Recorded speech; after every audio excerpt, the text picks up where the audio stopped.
नमस्कार,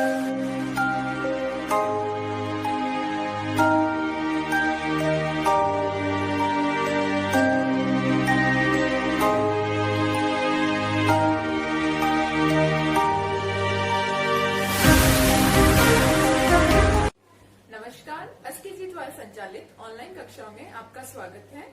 आज हम क्लास 10th का जो अपना समांतर श्रेणी का टॉपिक चल रहा था उसका आगे अध्ययन करेंगे। समांतर श्रेणी की जो एक्सरसाइज हम पढ़ रहे थे, आज हम उसमें विविध प्रश्नमाला के क्वेश्चंस करेंगे। जो आपकी विविध प्रश्नमाला है उसमें ऑब्जेक्टिव टाइप क्वेश्चंस भी है और कुछ क्वेश्चंस आपको एक्सप्लेन करके पूरा वैसे सॉल्व करने वाले भी हैं। तो ऑब्जेक्टिव टाइप क्वेश्चन को छोड़कर मैं जो आपकी आगे के क्वेश्चंस हैं उनको करवा रही हूँ, जिसमें आपका एक क्वेश्चन ये है कि प्रथम 1000 धन पूर्णांकों का योगफल ज्ञात कीजिए। क्वेश्चन वापस रिपीट कर रही हूँ, प्रथम 1000 धन पूर्णांकों का योगफल। अब प्रथम 1000 धन पूर्णांक मतलब हमें कौन सी संख्या लेनी है? प्लस वाली पूर्णांक। पूर्णांक में ऋणात्मक भी आती है, लेकिन धन पूर्णांक के कारण हमें सिर्फ प्लस वाली संख्या लेनी है। तो प्लस वाली संख्या कहाँ से शुरू हो गई? 1 से। और प्रथम 1000 मतलब कंटिन्यू लेनी है, 1 2 3 4 5 6 7 डैश डैश डैश कहाँ तक? 1000 तक। तो हमारी जो समांतर श्रेणी है वो क्या बनी? हमारी समांतर श्रेणी बनी एपी बन गई हमारी 1 2 3 डैश डैश डैश कहाँ तक? लास्ट बना 1000 तक। ये हमारी समांतर श्रेणी बन गई। अब हमें योगफल ज्ञात करना है। इस समांतर श्रेणी के जितने भी पद हैं उन सभी पदों का हमें योगफल ज्ञात करना है। देखिए हमारे पास क्या क्या है? हमारे पास a है, तो a बराबर 1। मेरे पास d भी है। d कितना है? d आपको दिखाई दे रहा होगा, d है 2 - 1 a2 - a1 यानी कितना? 1। और ये क्या है? ये अंतिम पद है। इसका मतलब किसका मान हो गया है? ये हो गया हमारे पास an का मान। an का मान कितना हो गया? an का मान हो गया 1000।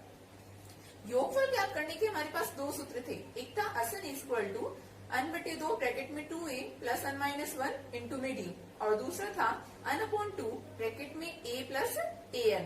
हम कौन से सूत्र का यूज करेंगे? हम जो छोटा वाला सूत्र है an वाला, हम उस सूत्र का यूज करेंगे।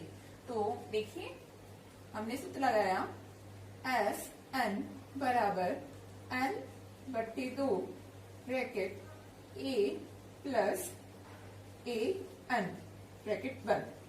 अब मेरे पास n है क्या? n है नंबर काउंटिंग, कितने पद हैं? तो 1 से 1000 तक कितने पद होंगे? 1 से 1000 तक पद हो गए 1000। इसका मतलब मेरे पास n का मान भी है। n का मान कितना है? n का मान है 1000। अब सारी वैल्यूज इसमें पुट कर देते हैं। तो n का मान 1000 बट्टे में 2 ब्रैकेट में a प्लस an यानी अंतिम पद 1000 में 2 का भाग दिया तो कितना आ गया? 500। मल्टीप्लाई इन दोनों को जोड़ा तो आया 1001। जब आप इन दोनों को मल्टीप्लाई करोगे तो देखो 5 का 1 से गुणा 5 0 0 5, और पीछे ये 2 0 लगा देंगे तो आपके पास आया 5 0 0 5 0 0। इसका मतलब मेरे पास 1000 पदों का 1000 धनात्मक पूर्णांक जो है उनका योगफल आया ये आपका क्वेश्चन है।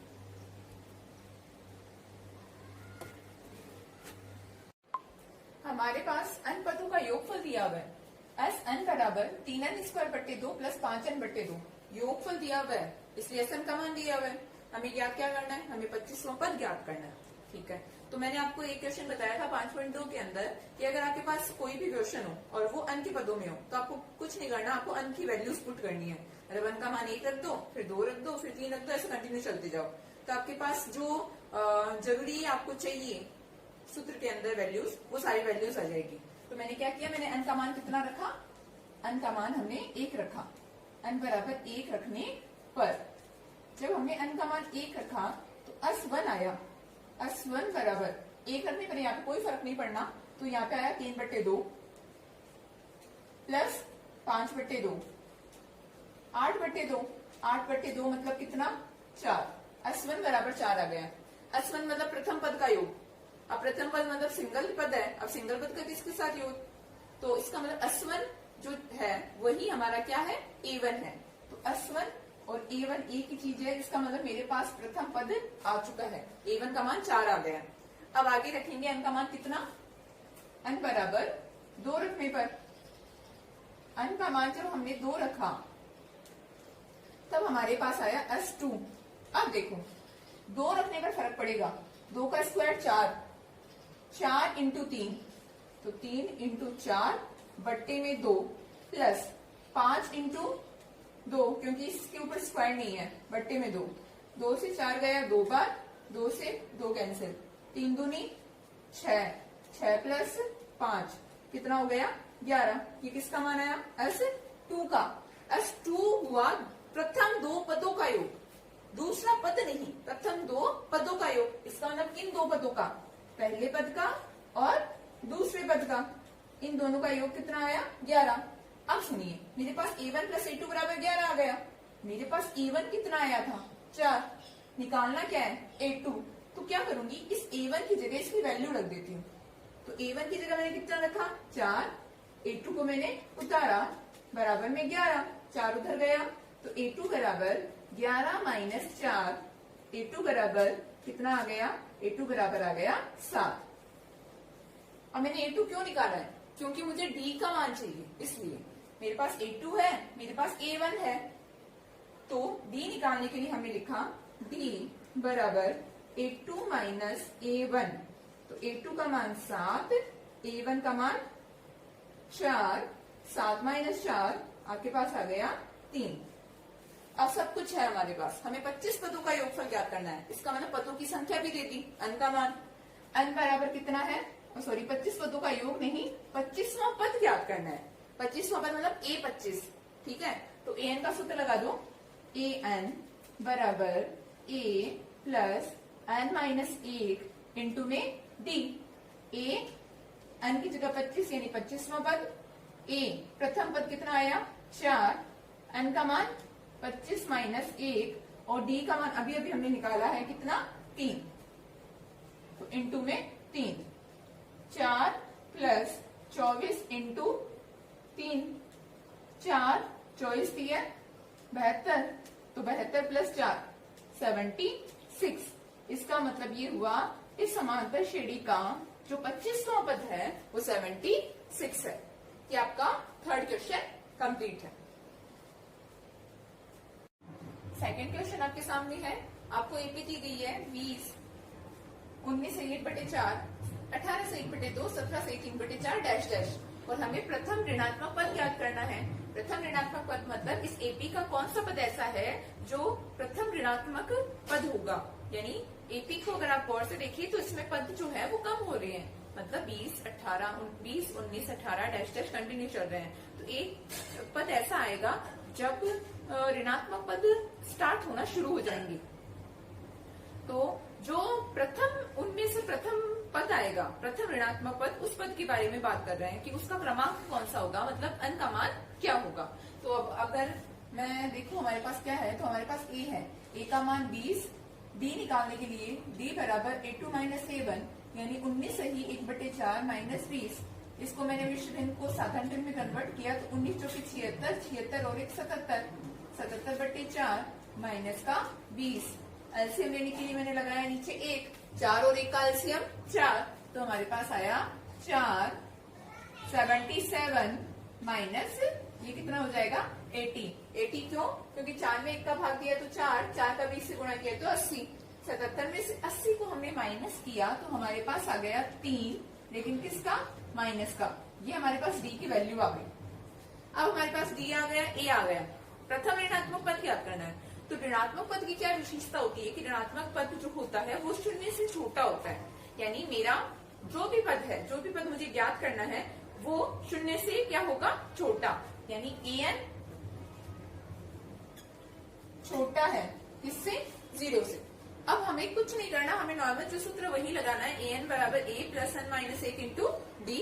उसमें a का, n का और d का मान जो भी हमारे पास है वो मान रखना है। तो n तो हमें ज्ञात करना है क्योंकि हमें ये बोला गया है कि कौन सा पद, और जब कौन सा और कितने ज्ञात करने होते हैं तब हमें n ज्ञात करना होता है। तो मैंने सूत्र लगाया। अब सूत्र जो है वो है ए एन बराबर A plus N minus 1 into D. A N का जो मान है वो किससे छोटा है? 0 से। ए एन इसके बराबर है, इसका मतलब ये भी किससे छोटा हो गया? 0 से। अब इधर कुछ नहीं लिखना, ये लिखना है और ये साथ में चलेगा। ए का मान हमने लिखा 20, अन की जगह हमने अन उतारा, डी का मान माइनस में होने के कारण मैंने माइनस के 3/4 को ब्रैकेट में बंद किया और छोटा है किससे? 0 से। 20 को उधर भेजा तो 20 किसका हो गया? 20 हो गया माइनस का। तो n माइनस ए इंटू माइनस का 3/4 माइनस का 20। दोनों पक्षों को मैं -1 से गुणा कर रही हूँ। याद रखिए, जब भी हमारे पास लेस देन या ग्रेटर देन का निशान हो तब हमें क्या करना है? हमें दोनों पक्षों में अगर माइनस आया है तो -1 से गुणा करना है। -1 से गुणा करने से क्या होगा?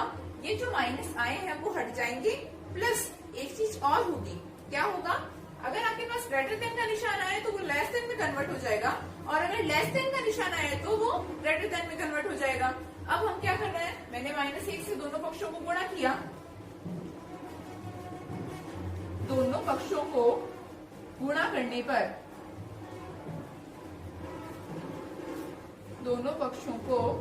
गुणा करने पर हमारे पास क्या आया? हमारे पास ये माइनस हट जाएगा, हमारे पास ये माइनस हट जाएगा, तो हमारे पास आया n माइनस 1 इंटू में 3/4 लेस देन कन्वर्ट हो गया ग्रेटर देन में, और यहाँ पे आ गया 20।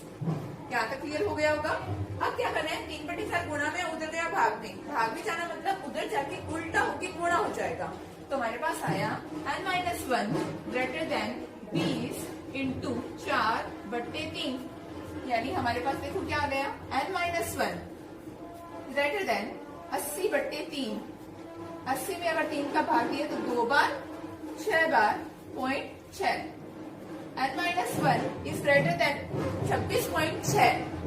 अब -1 को उधर भेजा तो हमारे पास आया n इज ग्रेटर देन 26 और 1 उधर जाके जुड़ा तो 27.6, यानी n का मान 27.6 से बड़ा है। तो n का मान कितना हो जाएगा? n का मान हो जाएगा 28।